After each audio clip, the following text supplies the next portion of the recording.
سلام عشق داداشی، یه لحظه رد نکن. ببین چه شاتایی زدم. آخه چرا من موبایل پلیر حمایت نمیشم؟ هرچقدر زور خودمو میزنم کسی حمایت نمیکنه.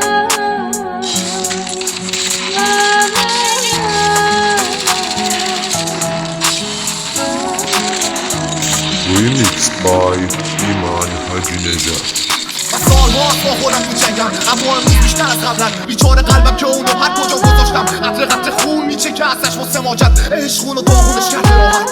مطمئن ناخوش گریه هامو یادت نیست، به جز سگ کوچیک همه بودن معرفی. تو هیچ کدوم از خوبی‌های منو یادت نیست، اما خیلی خوب راه قلبمو واردی. دنیای من شده چند تا عکس یادگاری با طرفدارام که اونم تو حال ما نیست. تو نمیخواستی تغییرات منو ببینی، خواستی بندازیم تو بیراه بعدش بپیچی. اگه روانیم به قول خودت بچه یه شیطان که با خدا میکنه توانی، با یه فرشته میتونی عشقاشو تروری، میتونی با عشق لعنتی میکنی شبابی، میتونی از ته قلبم خوش وقتی دارستیمه بدون دو حتی یه ذرم نداره صف و خونه.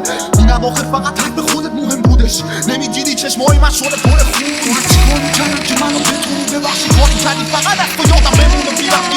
یه اشتباه خوبیاتو میسوزونه، تو یه آتیش درست کردی برای خوبیات.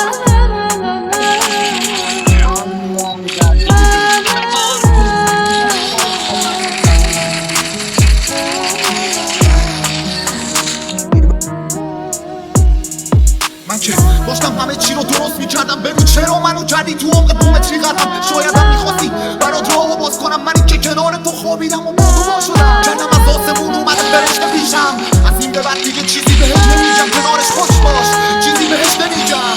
من جهنمیم و بهش نمیرم، خاطراتمون تو تنهایی نوشته میشم فقط. امان اصلا نوشته بیرم که به خاطر شکسته و گرفته میشم. از این به بعد تصور کنم یه جا دیگه، این دل لعنتی فقط میرسه را شیشه. یک سال میره میاد یه سال دیگه، به بهارش دلم رو خود کنم یا پاریزش. لعنت پاریز که منو عاشقم کرد، خیلی بی سر و صدا و ساکتم رفت، ساکشم بس رفت به یه جای جدید. من موندم همونجا با خاطرات قدیم. نگفتی نباشی پس من چی؟ نترسیش که تو قلبم نی. یه روز من شایدم هیچی از این بدتر نی. یه تو نخوری تو یکی بد رفتی، همیشه انرژی منفی بد ترکیب بشی مایه های کفتار افخطی. حتی بعد تو پرسیدم ازش تو بدن تمانت تو دستت، گفتم فکر کن توی عکس. عاشقی اینی که زود بشی خسته، دیگه نمیکشه روانم.